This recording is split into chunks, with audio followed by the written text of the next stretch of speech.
Entre muitos outros, podemos certamente dizer que um dos fatores que mais contribuem para os problemas no mundo de hoje é a falta de ensinamentos consistentes e contundentes sobre a existência do inferno e também do purgatório, e sobre o consequente sofrimento intenso que aguarda a grande maioria de nós após a morte.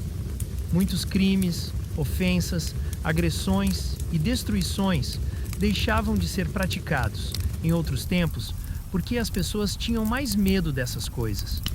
Em defesa da doutrina católica sobre o purgatório, São Roberto Bellarmino explica as consequências da descrença no purgatório.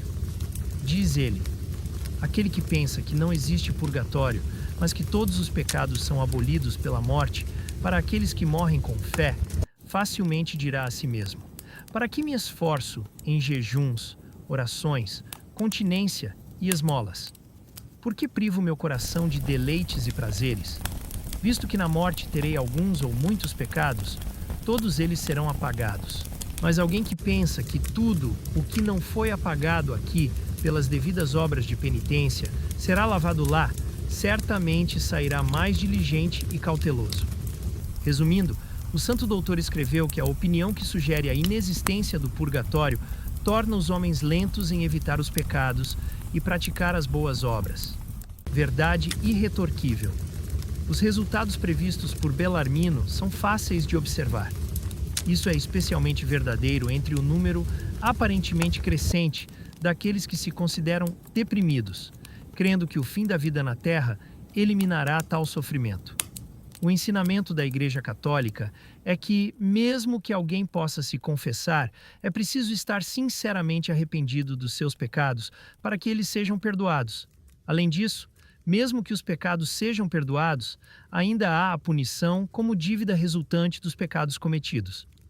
Pois o pecado tem múltiplas consequências negativas, acarreta um apego doentio às criaturas e aos bens do mundo, que deve ser purificado aqui na terra ou após a morte. Essa purificação liberta do que é chamado pena temporal. Isso não deve ser entendido como uma espécie de vingança praticada por Deus, como se ele precisasse dessa satisfação para aplacar sua ira, mas como justiça decorrente da própria natureza do pecado e como uma necessidade da alma antes de adentrar à perfeição e à felicidade eterna, para que possa fazê-lo.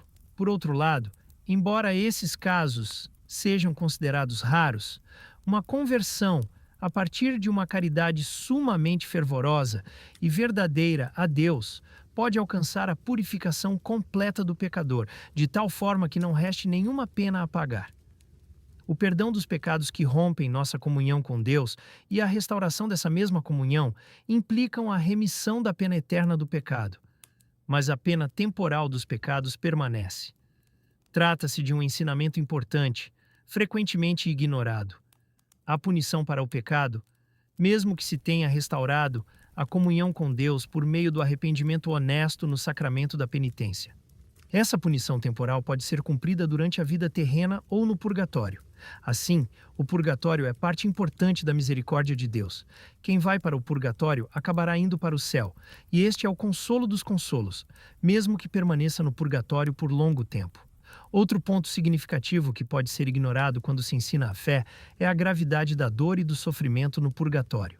O ensino pós-conciliar sobre o purgatório parece levar a uma falsa compreensão de que o purgatório é fácil, como simplesmente se acostumar a algo novo, e que Deus está alimentando e nutrindo constantemente as almas no purgatório, em vez de purificá-las como que pelo fogo.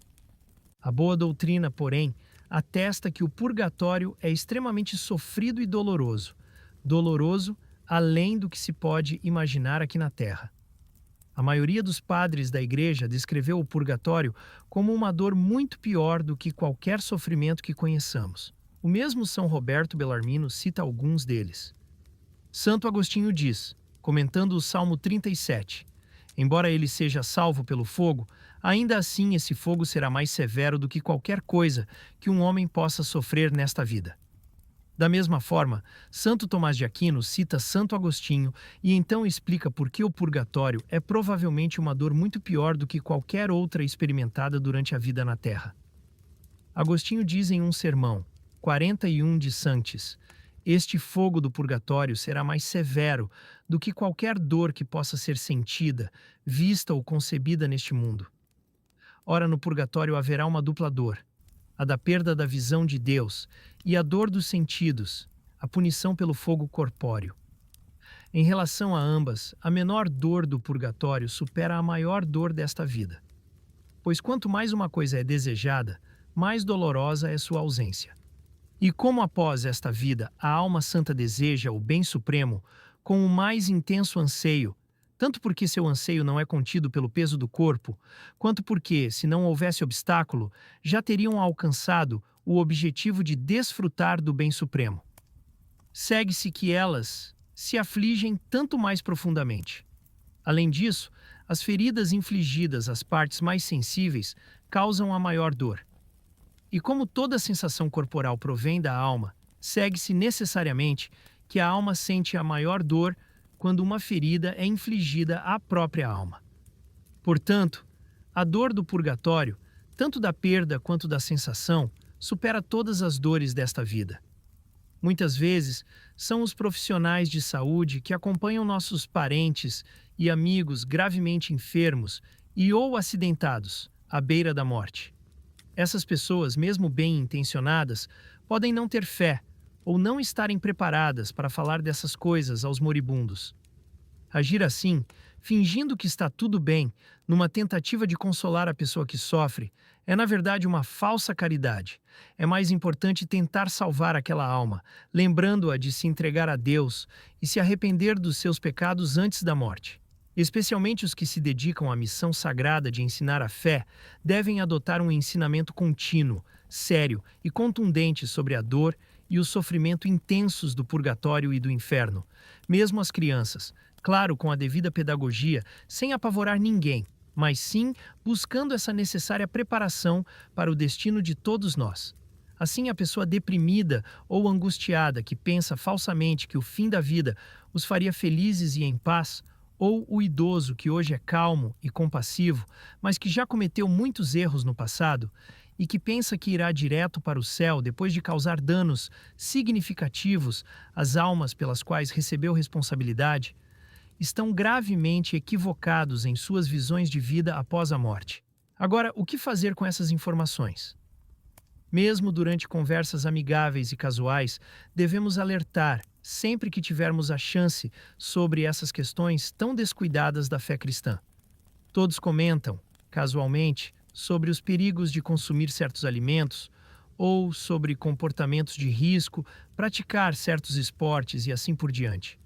Aprender em conversas casuais que dores de cabeça ou a insônia pode ser tratadas bebendo um certo tipo de chá ou que dores nas costas podem ser aliviadas com determinado exercício físico, por exemplo, pode ser importante para alguém.